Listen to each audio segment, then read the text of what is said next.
All right, my man. State your name. Let them know Peace, you King. on Real Talk with Peace, Nick. King. My name is King J. Coming straight out of Harlem, born and raised in Harlem. And we're here today, man. All right, talking Nick basketball, man, on Real Talk with Nick, man. Starting off, man, you seen the game, the opening game between the Boston Celtics and the New York Knicks. I didn't get to see it, but I'm hearing little whispers here and there that some players came up short, man. Yeah, man. And some players came to occasion, occasion. I'm going to just let y'all know now, RJ Barrett came to party. I think RJ Barrett had about like 25 points. He was balling. He was balling from the first to the fourth quarter, but he needed help. You know, we got 3 superstars on our team, 3 lefty superstars. We got Jaylen Now, Brunson. let's start off with Julius. RJ Barrett. RJ Barrett. Okay, yeah, he was. That's who he was talking about. Yeah. He was talking about RJ, right? Yeah, he came to party. He came to party. He was getting to his spots. He had about 25. I think he went for like 6 for 11-ish from the field goal. So that's good. That's around. Do you see any improvements? Yes, entirely. So what do you see that you ain't see last season? Just a feel for his jump shot more. Like he's getting to his jump shot more. If you knew RJ in his rookie year, he wasn't really trusting his shot. That's a lefty thing. I'm a lefty too, so I know it. And just a level of aggression that he's playing with now. I feel like him playing with Canada too over the summer, it really built his confidence. So you see that on the floor? Yeah. You see that? For sure. Do you think the chemistry between RJ Barrett and Julius Randle could coexist? Could it happen? It can. It can, but they literally need to be on the same page because we can't, especially this season with a lot of these NBA changes and trades, we can't have one who has a really, really good game and then the other one just falls short every game. They both need to have like a collective 2025 going to go somewhere. And you ain't see that? Yes. Nah, I didn't see that. Julius Randle had a very struggling first game along with Jaylen Brunson. I think they both had about 22 combined. Now, speaking of Randle, let's break down each player, man. Oof. What is Randle's problem, man? Randle doesn't play with his team, man. It's like Randle sees some of his teammates get going, and then it feels like he got to get going too, instead of just playing within the system. If you get what I'm trying to say. So basically, you're saying that Julius Randle competes with his teammates instead of competing with the opposition. Yes, that's exactly what I'm saying. So, you don't see no leadership when we speak of that of Randle? Not at all. I'm seeing more leadership from other people rather than him. And if people don't know, he is the first option in New York Knicks. So he's the go-to guy. So I know with being the go-to guy, you think that you always got to have the ball in your hand to score, but you also got to have the ball in your hand to lead as well. So that means if someone's getting going, you got to help them get going for the team. So to sum it up, he need to learn how to play off the ball. Yes. And you need to learn how to play more all-around basketball. It's not only about getting to your buckets. Is he an ISO player in your eyes, man? When we speak of that of Julius Randle? Does he slow the offense down, man? Yes, he does, because it's like he tries to be more of an ISO player. He tries to just get to his spots rather than knowing and being aware of his other teammates on the floor. So knowing that, okay, I'm getting to this mid-range jump shot, but they're going to come up and I could dish it down to maybe Hardestein or Mitchell Robinson and things of that sort, which I seen last night. He had a lot of opportunities to do so. In my opinion, Julius Randle could have had a cool, calm 20-5 yesterday. 20-5. Not 25-10. No.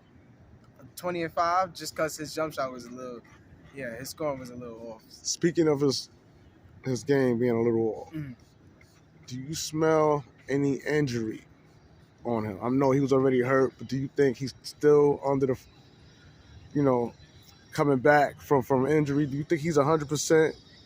Nah, not 100%. Would you rate his recovery concerning his injury? I give it about 85 to 90.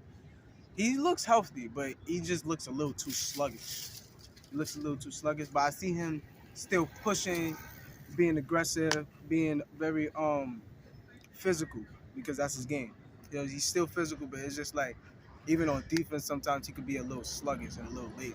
Okay. Which I know it's because of injuries. Now, I want to switch it up a little. I want to talk about former Knicks players, man. And then we're going to jump right back to who's on the Knicks roster. All right. That of Kristaps Porzingis, man. I'm starting to hear little whispers out here that Kristaps Porzingis getting to the bag, man. Yeah. He's starting to look like one of them players that's there to put a thorn in the Knicks' ass for letting them go, man. Yeah, so... What did you see out of Kristaps Porzingis? Who did Kristaps Porzingis expose in your eyes while watching this game, man? I feel like Kristaps Porzingis, well, I call him KP. I feel like KP, he didn't really expose nobody, but I feel like he showed out. There's been a lot of talk that Kristaps Porzingis is just like washed out. He's not the same. He can't get to the bucket no more. Yesterday, he proved all the haters wrong. I think he had about like 21 off of like good shooting. I think he was shooting like 50% from the field, so that's good enough. Did he out? Yes. You already know where I'm going with? He outperformed all the big men, yes. And he outperformed Julius Randle in my opinion.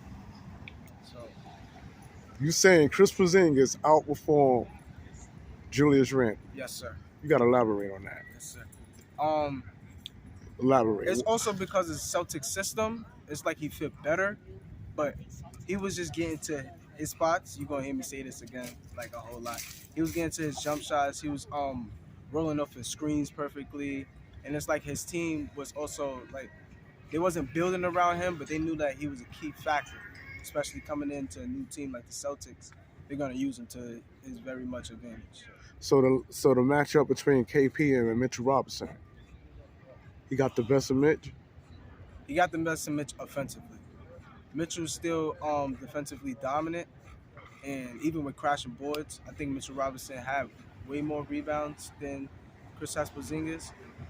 But offensive-wise, KP looked just too comfortable. He looks way too comfortable, especially with the knockdown jumpers, the way he's closing out. He just looks a lot comfortable now. A lot comfortable. Yeah. All right. So you would say that chemistry plays a great role. Yes.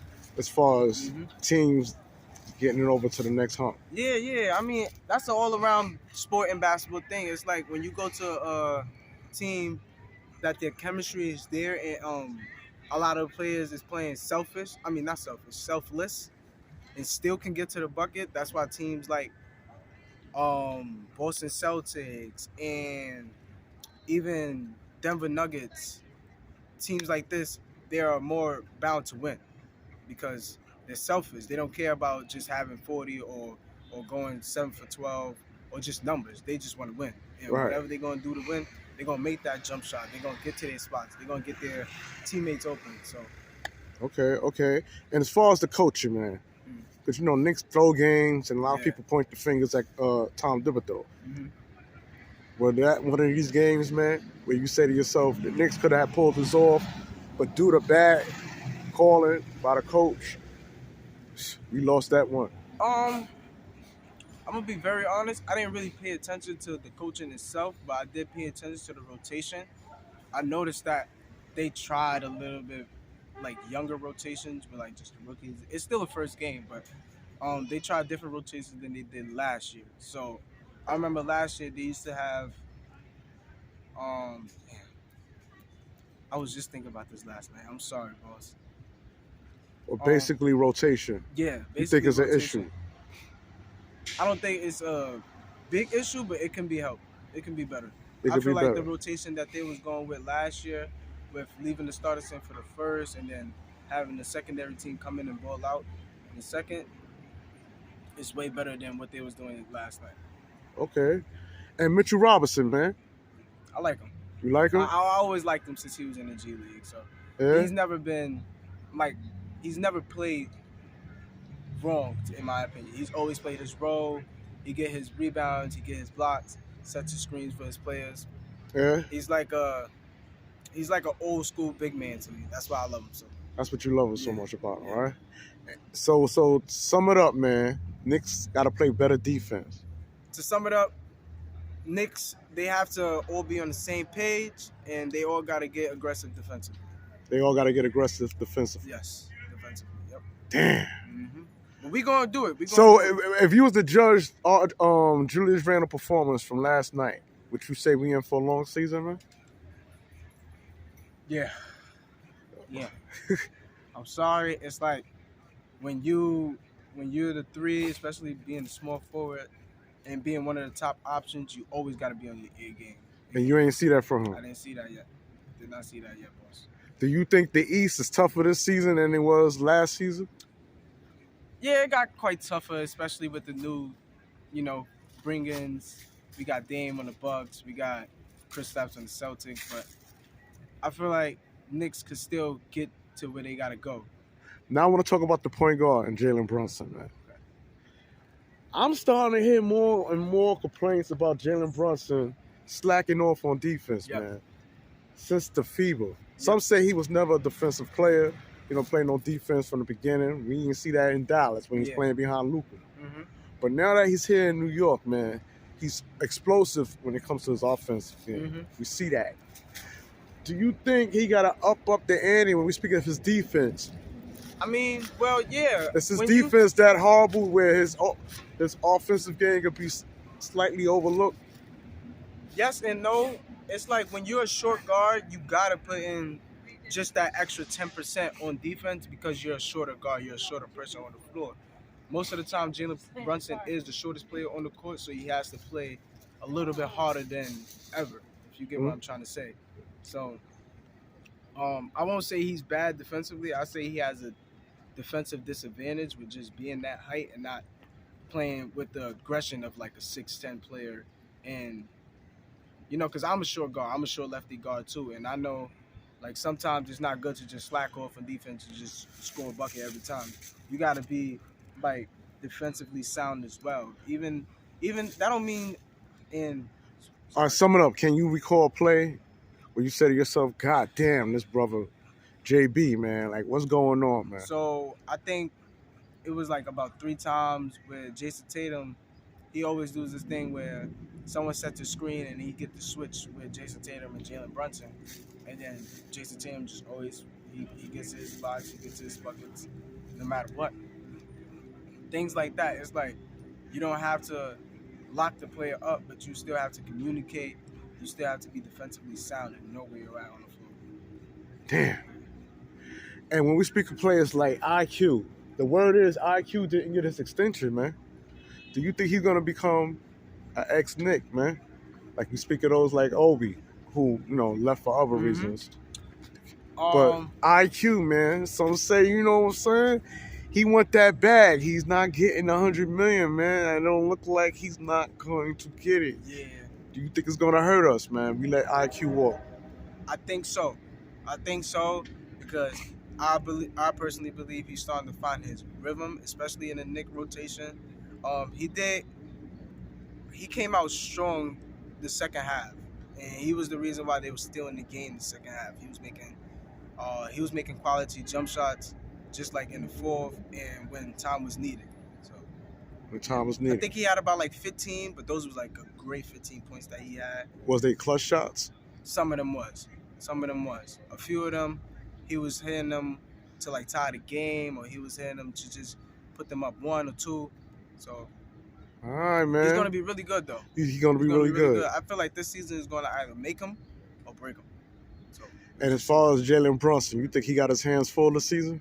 Yeah. Like we was all impressed with him last year coming in. Do you think Knicks fans going to have that same fire for JB, or do you think JB got to step it up to keep Knicks fans on that same level of respect that they were showing for him last year? That's a good question. Because it's like Jaylen Brunson, he could always get to his buckets. So it's not really about buckets for me. I feel like he needs to improve more on being the Knick player, if you get what I'm trying to say. Listen, I'm going to get to the point, man. I'm going to put the meat out there. We hungry out here as Knick fans. Do you think the opposition knows his game, man? It's too predictable. He's a lefty. R.J. Barrett's a lefty. Yeah. Randle's a lefty. Yeah. I mean, damn. Do they got our numbers where they know, all right, keep them right? That's why I say they need to start being on the same page collectively, because having 3 lefties on the same team, it can be hard. You can just force the whole team right. You feel what I'm trying to say? But when you have a team full of lefties and they all on the same page, it's truly like one of the most unguardable things. I feel like lefties. So you saying there's an advantage? Yeah, having it's a an lefty. advantage and a disadvantage. So what's the advantage? My personal belief is lefties they're better all around in basketball, just because like their angling is different from a right-handed player. Just even on the floor, I know it myself.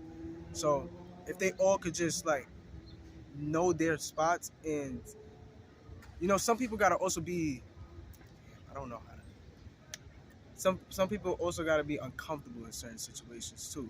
So being a lefty on the right hand side, they need to learn how to just exercise that and push that through. Okay. Yeah. Okay. And It's gonna be good though. It's gonna be great. I feel like, especially with coaching, you gotta know not to always have three lefties on the same court all so the what's time. the disadvantage now? You gave me an Disadvantage advantage. is forcing them right, and I feel like when certain teams go to that little like man zone defense that they was running, like how Boston was last night, it gets a little different. All right, It gets a little different because I'm hearing, man, Knicks got to step it up defensively. We can't have KP out here looking like an all-star, man. Yeah, I think KP I had heard like like 21 and 7. man. KP had like 21-7, man. 21-7. Mm-hmm. All right, my man. State your name again. Let them know who you are before we sign off, man. King J, coming straight out of Harlem. Make sure you tap in my Instagram, King J. That's that, man. Let's work. All right, that's what it is on Real Talk with Nick, man. We out. Peace.